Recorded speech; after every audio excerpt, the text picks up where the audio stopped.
So I just again, just so people understand why I do this. So, everything is for the glory of God. Amen. And what helped me throughout the years, I guess you could say, before I really surrendered myself to Christ, was hearing people's stories. People have been through some crazy stuff out there. I mean, there's people that were like assassins for the mob, and then they had an encounter with Christ, and now they're assassinating the devil, right? And it's like these Yeah. stories. Amen. There's at least one person out there that can relate to whatever you've been through. Now, Yeah. I kind of got a rough idea of your story, but I guess the best way to format your testimony, whether it takes an hour, 2 hours, it doesn't matter to me. If it takes too long, I'll break it up in two pieces, right? Because people, their attention span ain't that great. But Mine isn't either, so it ain't gonna be yeah, that long. nobody is, especially with the TikTok brain. Um, so just, whatever details you want to give, it's for me, I always find it helpful if people kind of understand what life was like as a kid. You know what I Yeah. mean? Because that'll Hmm. lead to your teen years. And typically, from my experience, people go through something really traumatic when they're young, or maybe a teen that Hmm. sends them down the wrong path. And then when they hit rock bottom, I guess you could say, that's when they find Christ. That's a pretty consistent theme with people. But Yeah. I don't expect everybody to reveal personal details. It's up to Yeah. you, man. So wherever you want to start, I'll For give it sure, to man. you. Go ahead. Yeah. So we back a long time ago. No. Uh, In Narnia. so I yeah, some things about me. So I'm born and raised in DC area, DMV. So I was born in Maryland, raised in like the Wheaton, Silver Spring area. So really close. What I loved about it growing up was is how diverse it was. Like I Mhm. didn't think of anything Spanish, black, white, Asian, and there's everybody everywhere because it's so close to the capital. You'd have so many people come to the area, to the country, and just be in that area. So I loved that piece of it. So my mom raised me as a single mother, and she worked for a big grocer um, called Safeway. She worked there for I 50 know years. Safeway. I know Safeway. Yeah. Yep. I And they have work. them out west too, Yeah. but not so much on the East Coast. Not They're as much. they're in Hawaii too. I, Yeah. I Yeah. love Yeah. those Hawaii, stores. California has a lot of Safeways, I and love those stores. yeah. They do well for my old business. But Yeah. ask you, did you know your dad, or did he pass, or Yeah. So I don't know who my father was. That's something I'm still figuring out okay. as we go, and Okay. just never really pried or dug into it too much Okay. with my mom. And so um, she raised us. She worked overnights and like early mornings, and she would have babysitters and all those types of things to watch us. And so grateful for her. She's taught me so many things about wisdom and being like patient. And patience is a really big key that she has. She had such a strong work ethic too. And so that's something I took with me as I grew up and I worked. She told me never work for a retailer. And so what did That's I do? I go and work for a retailer. So I worked for Target out of in high school. My buddy was like, "Hey, they're opening this Target store at 17, and you should come join me." So I did. But anyway, I'll go back a little bit further. yeah. But my mom always pushed me to do more, right? To not be like in this bubble that I don't know if she felt that she was in, but maybe that she thought she could only reach so much. So she said, "Hey, like you're too shy." I think not what she's told me, but just being too shy. Like she didn't want me to be like her in some ways. And I appreciate that. She would connect me with coaches and male coaches. Usually it's men, right? Like if Yeah. I'm playing sports, I did a lot of baseball and basketball growing up. She would push me in areas where I can get that male guidance and mentorship. And it was really powerful. That's good. That's I really still good. didn't have the resource. I know there's a lot of men that didn't have like a father in the house to teach them all the ins and outs and the rough stuff you were just talking about. Yeah. Um, but I learned it a little differently from my mom and my sister. She raised my sister and I both, and we Let would me ask go. you, is your sister older or younger? Yeah, she's young, older, so Okay. she's 6 years older than Is me. she like motherly to you as well? She was, yeah, but like You grew up. she was like a little bit more tougher, which I needed, Yeah. right? So she would like if I missed, I would used to pitch, and we used to go in the backyard. And if I missed a couple pitches, she'd be like, "All right, do laps around the yard." And I was Oh, like that's 8, good. and I was like, "Man, I don't know what I'm getting here for. I need That's to go good. find the coach, my coach." My coaches were a lot softer than that, but I needed that, right? Like, Yeah. I think that's something that I'm a millennial generation Mhm. sees, is that we were just kind of like, oh, well, we didn't have male figures often, Yeah. but then also we weren't like corrected. And there's a lot in the Bible about like people take it the wrong way. They're like, oh, you shouldn't beat your kids. You shouldn't, yeah, you're right. But you should also correct. Like, we're in the wrong if we're not correcting our children Yeah. and teaching them. So Let me I add have some, something. I'll add something to that. So with my kids, I've never beat them, but ear pulling, all of them have got their ears yanked. yeah, it You know, gets their attention. a little smack in the mouth, and the way I raise them is, I warn them. I try to reason with them, right? Yeah. This is tips for anybody out there. I got my 4 kids and it's worked well. Um, what I try to do, and my wife didn't understand at first, even when they were real young, I tell them what you're doing is wrong and here are the consequences. And she would say, Hmm. I don't think they understand. I know they don't understand. But as they get older and they're able to understand what I taught them 3 years ago, that message will be in their brain. I'm giving them the They're gonna message. be like, ow, what's Yeah. that pain? So, if they're 5 and I'm talking to them about the complexities of relationships, they don't understand. But when they're Hmm. 12, 13, it'll click. So Hmm. I would teach them these things as much as possible. So It's it was very, amazing. very rare when I had to do the ear pulling. And it was one of those things where I would tell them, this is what's going to happen if you screw Hmm. up, and then let them suffer the consequences. And Wow. that can be enough. So the communication with these kids, man, is just huge. Like It's so really, important. yeah, and you gotta really, really talk to them, even if you don't think they understand. It'll sink in eventually. But yeah, I Yeah, just wanted to it add, does. I'm a dude. I'm a son of God first, and right after that, Amen. the most important thing is being a dad. Amen. But Yeah, for sure. And that's what I realized is like, man, we went to church. So our church was it was pretty cool since she worked on Sundays because you made more money and you can, be able to have yeah, funds to be able to pay for food for the kids as a single mother. So she took us to church on Saturdays, which was really cool. Saturday evenings as we were growing up, and it was, on and off here and there. But I didn't really know. Like you said, you do something now for the yeah, harvest later. yeah, So she was taking us there, like gave herself to Christ, all these things as we're growing up. But I didn't really know. Like I just kind of lived life and got through high school and college, and I was working at Target and didn't know what I wanted to do, and started going through promotions and growing as a person in my own ways, not in the way that's going to help, you know, towards His kingdom, because I yeah. didn't really have that foundation there. And I found out like 18s and early 20s, you think you have all the answers and you think you know everything and you think it's best because it's comfortable or it's easy or it's not the best way always. So um, I started going. My wife and I, we would go to church here and there. We would get married. We lived with my mom until we got married, and then we bought a house out in Frederick, Maryland, and got married. Uh, Signed for the house a couple days before that. Brand new build, like all these things. Got a new promotion with Target, doing all the things that I thought was right, and Can just I ask you, how yeah, did you meet your wife? Did you know her since high school, or what? Did you meet her through work, or? yeah. So I actually met her. It's a cool story. So um, my really good friend I grew up with, Mhm. that actually his mom probably got my mom to church when they first started, and they were really close growing up, but we were born within a couple months and grew up together. His girlfriend at the time, now they're married, is my wife's sister.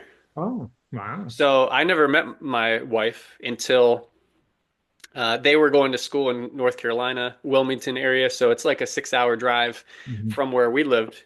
And I called my buddy, his name's Chris. I was like, "Hey, Chris, I'm gonna come down to come visit you. Is it cool if I, come down?" He was like, "Yeah, actually, our my sister-in-law, or at the time it was my girlfriend's sister, Yeah. might be interested in joining you." So I was like, "All right, cool. Well." Bet. Let's go. Save on the gas price, right? Like save Yeah, on, you're in high school or I was in college and yeah, just, looking to go have fun and everything like that. And they were close to the beach. So we went down and I took her with me. And this is kind of the fun, dorky spot. that's a We met. 6 hour drive. You're just picking her up, and you got like a 6 hour drive. Oh, that's Yeah, perfect setting, man. I know exactly. I didn't You don't think of it have to then, spend but money on the date. You can actually get to know her. That's perfect. yeah. And the real band-aid was like she saw how I thought it was dorky, and she was like, "Oh, it's cool." I used to be in a bowling league, Okay. and so we met at a bowling alley because my league was done, and we were going to drive through the night. So we were like overnight driving, um, and we met there, and she got dropped off with her mom, and it's like 16 years ago. It was a while. Hmm. So um, I was 20 something. She was 17, 18, Hmm. 21, and 17, 18. Hmm. So we were starting to drive down, and that's where we met, right? Like we got to drive 6 hours, and then we didn't hang out too much while we were down there. But then we drove back and got a little closer. Just got to see how goofy and funny and Yeah. that's a charming way. Any Yeah. kids listening, that's the way you get to make Yeah. them laugh and make them smile. Yes, sir. We weren't dating at all then, but then we got back and then we started going bowling and going out and hanging out with friends and things like that. So then we went back down and that's when we like started getting closer was the second 6 hour drive and then um, we came back and just got closer in that way. So it was a fun story. So I told my buddy, I was like, you wanted to just be brothers with me in some way, somehow. So technically now we're brother-in-laws. Yeah, Um, that's perfect. yeah. So that's how we met Okay. and it was cool to be able to to date and find a house. And so we bought our house, signed for our house, and got married the same weekend. And then they built it for a couple months, and then we moved in. So all that to say, um, I was working at Target. They tricked me. They said, "Hey, if you become," I'm blessed, right? I'm not saying this as a bad thing, but they were like, "Hey, if you become a manager, we'll pay for college." And I was like, "Oh, cool." My mom always taught me to put money towards a 401k and t learn about how to pay for discounted things or get Yeah. scholarships. I was doing all that thing as well, but I found out that I can get college paid for and stay at Target and do all these things. So I learned a ton at Target. That was another spot where I learned like how to get out of my shell, like speaking in huddles and becoming a team leader or executive. And it was a really cool experience. And I worked there for 14 years and they paid for college, got her degree. And I just kept moving up the ranks at Target. And I realized like something hit the fan and I was far from my relationship with God. I didn't like we might have gone to church once, Easter and holidays and things like that, but we were just young and newly married. We were married for 4 years and I it's tough, man. There was a lot that hit all of a sudden. I thought everything was going well. I was, working at Target, getting promotions, but I was also feeling the pressure of like the KPIs and all the issues that came with that. So I was feeling stressed there. So I would be there 50 or 60 hours a week Hmm. and just trying to hit this metric. And I didn't see the signs, but she bought me like a really nice TV for Black Friday that I was setting out. And I was like, oh, what she's getting? Like, we don't need a nice TV. Like, we have things going on. And I didn't found out it was to get me to stay home more. Mm. And I didn't see it. I don't listen very well. Guys sometimes don't listen. And this was a nudging from the Holy Spirit. Yeah. And so we split up. We actually broke up. And 4 years into our marriage, she moved out. I had the mortgage, the dog, the cats, the everything. And I was just like, what in the world is going on? Okay. All that was for her. So it was because you were just working way too much, and maybe Yep. even when you were home, you were thinking about work. Yep. Yeah. Yep. You get That's pretty, texts and that's pretty emails and common, man. That's pretty team and common for hardworking men. Yeah. yeah. And I was 24, 26 maybe. And I was just like, oh yeah, money, money, money. All I thought about was that. And so this was like the moment that the alley-oop for God. And I heard my pastor mention it a couple weeks ago. He said, there's two ways that God gets your attention. Sometimes it's the highs of the highs, and you don't really, sometimes you just brush past that. But when you hit the lows, those valleys, that's when he gets your attention the most. Yeah. And I was like, man, that was the moment that I realized, man, I've got to change something. and I was lost, depressed, everything. And I was like trying to send her flowers and candy and like to get anything to get her back. And I had a really important boss. She might not even be a believer, but she told me to read the five love languages. Hmm. So I just looked at like ways that I can serve and get better and be a better husband. And it talked about the five love languages. I think it's Gary Chapman or something. And so I just tried to do things like that. Like, hey, what is her love languages? And uh, I did okay, but that was just my will, right? Then I kept looking for answers, and I read another good book, Rich Dad Poor Dad, talking about like how to leave the job because someday I was like, it's not going to work. Like I can't just work here forever and go crazy and work Yeah. for promotions. So I started investing, getting into investing in real estate. But what really hit it all was um, she wasn't moved back yet, and I was still separated and Hmm. just lost. So I got back in my faith. And I was like, there's no other answer I can come up with. Yeah. It's like trying to push a rope, like during a tug of war, like trying to push somebody to do something with a rope. It's like not, it's impossible. It's not going to happen. You know So what what? I realized is I had to I've build my relationship experienced with that. Christ. Yeah, I've And so I experienced. went back to Oh, sorry. church. Go ahead. Go I ahead. I went back to church and I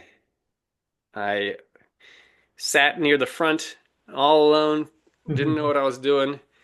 I knew from like it was the same church that I went to with my mom, but just like a satellite campus. But I just went and they called everybody up front, hey, who would like to give their life to Christ? And I raised my hand. They said, if you want prayer, come up. There was this little couple. I'm 6'4", so I'm standing right now, but tall guy. So I went up to this little couple. They're probably like 70, and they're probably like 5'5", and I just go and weep. I just weep, and um, and I didn't know what else to do. It Yeah. was I gave it all to him. And from that moment I knew something changed. It was tough. It was a lot of emotions. Man, I haven't thought about it in a while. Um, This is good, man. People can learn from you, brother. I'm proud of yeah. you. And so all I did was give it back to him. Yeah. It's so on point. There's no accidents. So our pastor was talking about this triangle, right? Like there's God at the top and then your spouse, you and your spouse at the bottom. But the more you get towards God, you Hmm. both go towards God, the closer you get. While if you go further from God, you get further from your spouse. I never heard that. That's cool. That's really cool. So all I did was like, man, this is really interesting. So I didn't even worry about her because I can't control myself. Like I Yeah. could barely figure myself out. How am I going to be able to control her? So I didn't. I just said, hey, I prayed about it a ton, gave my life to Christ, started to get baptized and go through that process and just like focus on myself. So I got into those like how to be a better husband, how to be a better communicator, how to listen instead of just assume. And that's a testimony for myself too. Like right now, I feel like I'm trying to do too much. And sometimes that's when you need to just listen for his voice Yeah. and listen for the knocking because he's looking for us. He's Yeah. always searching for us. And we need to just be aware of those voices and those what might be coincidences people think. There's no coincidence. It's all on purpose. So you and I meeting even, we've Yeah. talked about other things other than this testimony, which is I Yeah. think I love this Yeah. being able to share this with people. But you never know what's going to go on. So I started to go down the path and just focus on my relationship with Christ and and she starts like texting back and I she's like, "Hey, how's everything going?" And I'll still do my like I'm very good at follow up. That was always my thing is like just following up, like just checking in, just seeing how everything's going. And I had friends reaching out and they were like, "Hey, what can we do?" And I'm like, "Nothing. Like I just need my relationship to get better with my Lord and Savior." Yeah. And I knew that if I started to work on that and be better for him, that I'm just a warrior for him now. And Yeah. I realized that if I can just be a better person every room I step into, everywhere I go, that I can serve people just with a smile or an Yeah. excitement or anything like that. There's so much I could bring to the world. And so I started to do that. I was like, hey, let me serve at the church. Let me get baptized. And she started coming back little by little. She's like, okay, I might, we can hang out a little bit. We went on a couple dates to get back that fellowship, that communion, and it's really powerful to be able to step through that season. So then started to get baptized, going through that. She was there, and we moved back together a few months later, and it just since then so many Mhm. blessings and abundance has come. Um, I was able to continue working with Target, and but we had kids. We had two beautiful daughters. They're 4 and 6 now. Just amazing. Like he didn't give a God didn't allow us to have kids until we were ready. Yeah. If we had kids then, I probably would have been completely broken and Yeah. even more. So Yeah. I know there's a reason why things happen at certain times in our life. So I really believe that God had put that on, like put me through that season. So every time we have, my wife and I, we just love being together. But there's sometimes we have little issues here and there, but Everybody does. yeah, everybody does. But just I think back to that season where I was like broken and lost and Hmm. house and mortgage and the D word came up and Yeah. all the stuff. And I was like, man, there's nothing else I can do. Yeah. And I gave it to him. You said two things that stuck out to me that, like I said, I want to be on here teaching and helping, especially young men, man. I want to Yeah. help young men understand how to be disciplined and be the best versions of themselves. So two things you said that stuck out to me. Like with me and my wife, with communication, right? Hmm. She's the type of woman that just tough things out and will bear the brunt of stress. So Yes. I have to be more of a communicator with her. So if I notice something like something's off, I'll sit her down and be like, what's wrong? Let's talk about it. Hmm. For me also, well, I always kind of give her an open invitation to critique me. So like with your situation where you were working too much and your wife, you know what I mean? Hmm. Like that's something that I've kind of experienced, but I always hound everybody in my house, like you guys need to talk to me directly. I Hmm. promise I'll never get mad because I'm the head of the house, right? Yeah. And I Right. kind of rule with an iron fist, but at the same time, I'm fun dad. But I tell them, like, you guys, the best thing you can do is as soon as something's bugging you, come to me with it. I don't care what I'm doing. Let Hmm. me know and we could solve it. So communication is Wow. big. And I think as men, you know, Hmm. especially when you have a good woman who's not domineering and all this stuff, she doesn't want to bother you. She doesn't want to offend you. She sees you're stressing. So it's on Hmm. us as men to be like, hey, are you okay? Talk to me, be honest. And we can avoid a lot of problems with that. So I Hmm. was just thinking about that and I wanted to share that. And Yeah. also I with love that. like what you went through where you felt like everything was cut off, right? Like and you had no choice but to go to Christ. I experienced that, man. Hmm. With business, with everything I put my hand to fell apart when I used to have nothing but success. And it was, and that's what brought me to my knees. And Wow. and my cousin, he's kind of a youth pastor, right? And he Hmm. me and we prayed and I gave my life to Christ. And Wow. from there, this is what I talked to a lot of people about. Um, I decided because I was trying to do 100 things at once. So I decided Hmm. I'm just going to focus on my relationship with Christ. Number one. From Yeah. there, I got to take care of my health, which I've always pretty much done, right? Yeah. Take care of my health. I got to make sure I'm eating right and getting my sleep. I'm not going crazy trying to do things. Hmm. Three, I got to make sure I work really hard. I got to have tremendous work ethic. I got to make sure I can provide. And four, I got to make sure I have patience and love and time for my family. I got to love them. So once I started focusing, God gave me this, right? And once I Hmm. started focusing on just those four things, He's solving everything else for me. Amen. Everything else. I still have to rein myself back in when I'm like, Yeah. oh, I gotta get ahead of this problem. I'm like, no, no, no, Yeah. stop. And Right. it's really hard to do. But Hmm. yeah, God did the same to me. He cut all avenues off. No matter what I went, he stopped it. So Yeah. I know what you're going through, bro. I went through that too. So tell me, okay, the question I like to ask everybody. So what in your mind, what do you think, what mission has God given you specifically? What work do you feel like he has you doing? Share that with people. Oh man. Well, that's even you know this already. Yeah, So nobody else does. yeah, what I love. So I told you about the Rich Dad Poor Dad book of Yeah, like yeah, investing in real estate, and so I went down that avenue, and I've loved it. Just like getting more knowledge and more wisdom on like how our system is working and how money works yeah. has been really big. Uh, it's been gnawing at me, and it's the Holy Spirit nudging me, like, dude, you keep saying you want to serve people, and I was working jobs. I left Target eventually, got into another grocer, and then another job, and He's like, you're just selling stuff. Like you're not selling what you're Yeah. passionate about. And I've always been passionate about finance Mhm. and so I started delving into real estate investing. So I've been blessed to turn that 401k from Target into basically real estate. So I'm able to help people get houses at a discount and I'm the bank on properties, which is Yeah. really cool. And it's able to grow in my retirement, blah, blah, blah.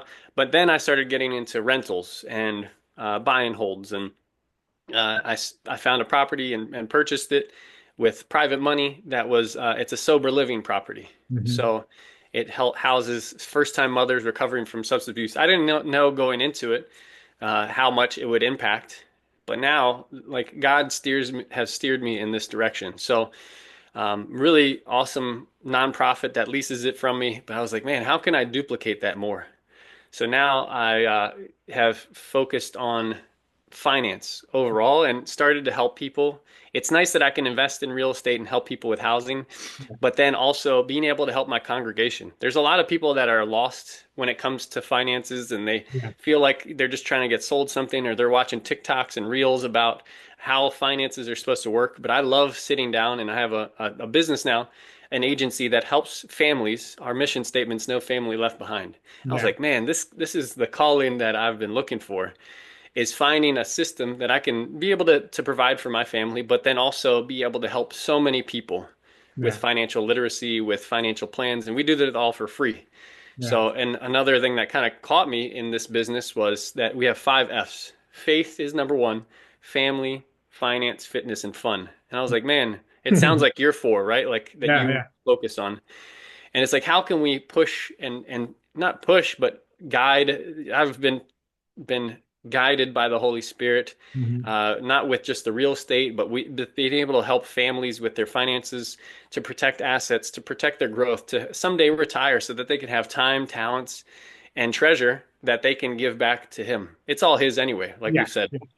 So I've gotten down that path and started building my own agency. And I'm training agents on how to get people out of debt and how to build estate plans and how to have an abundance and I can't do all these, calls myself, but I can teach other people, right? Like go out and find more disciples. And so that's my goal is to help people with financial literacy and be able to duplicate and have fun with people and teach them like there's no stigma. There's the Bible talks about finances so Yeah. much throughout It it. does. It does. Yeah. And I was like, man, why not like lean into that and be able to provide a service for people? And so that's been my calling is to help people with financial literacy so that someday I can spend time on missions trips. I want to do three months a year Yeah. on a global missions trip. I want to be able to have 400 sober living rentals. Our church that I'm connected with, they do this thing called the City of Refuge. So they help mothers and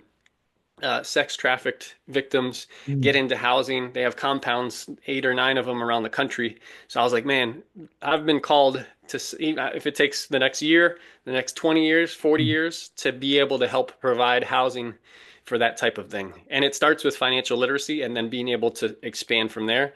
Yeah. So I've got it all mapped out. I just got to let him guide me that direction. So Yeah. Yeah. I love it, man. The moral of your story is give it to God. Look, yeah, as soon as you gave it to God, your relationship got fixed, and yeah, now business is good. So hmm that's all we want is, man, we want a good yeah, woman that loves and respects us, and we want to be able to provide. And everybody's yes, out there just trying to force their will on the world, and God's going to cut yeah, you off. Nope, nope, give it to me. And yes, you learned that, man. It's a good story. I love yeah. it. So what I'm It's going to do, I guess I can share your information in the descriptions of this video and stuff for people who sure. are interested. Because Robert's helping me. He's going to help me with my finances, and it's the reason what Robert was saying is that we met more than once is people who watch my channel already know, we're from Hawaii, we're here in Texas, but we're planning on going back. I've shared some of the details of what I want to do, but it's going to take me to have my finances in order. It's going to take a lot of effort, and I suck at that type of stuff. So next thing you know, me and my wife are like, we got to sit down and figure this out. When we did a budget, not even a week later, I talked to Robert, and That's here we are funny. talking about finances, and he's giving his testimony. I know your story is going to help people. You're going to help Amen. me directly. I mean, everybody's story blesses me. And when I Amen. see these interviews, I just feel full. I feel happy. I Amen. feel good. I just want to go take on the world. So yeah, man, Amen. I I appreciate you, love man. it. I'll put your info down there. For You want to, sure. you got 3 minutes. You got any closing thoughts? Yeah, I mean, I do those all for free. So any recommendations, anything we do, it's just to help people, right? And it's not to say, hey, we're gonna go take over the world and do everything. Like Yeah. that's my goal, but we do things based off of your goals and not like, Yeah. hey, we need to have what fits my cookie cutter type of plan. Mhm. So anything, anybody wants to reach out, we'll share the information. But it's just a blessing to pour into men, especially with your testimony. So if you have something that you're like, man, I'm going through it right now, I bet you, I can almost guarantee that there's somebody that's going through that same season. Yeah. And I've had friends that are like, Rob, I remember how you fixed that. How did you do it again? And they just think I willed it. And I was like, it's gonna work. No, I had to Right give it on. to him. Good, So, of beautiful, beautiful message, bro. I appreciate you, man. All right, course, we'll brother. finish it right here, man. I love you, brother. Love you too, man. Got a friend for life now, a brother for life. You ever want to talk Nice. about anything? You got my number. I always, everybody I talk to, I extend the hand of brotherhood to them. I love everybody, Yeah, especially the people that come talk to me. amen.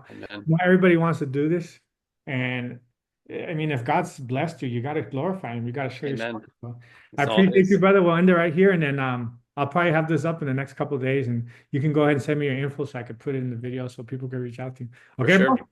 Right on, Awesome, man. brother. Okay, love you, God brother. bless Talk you. to you soon. Bye.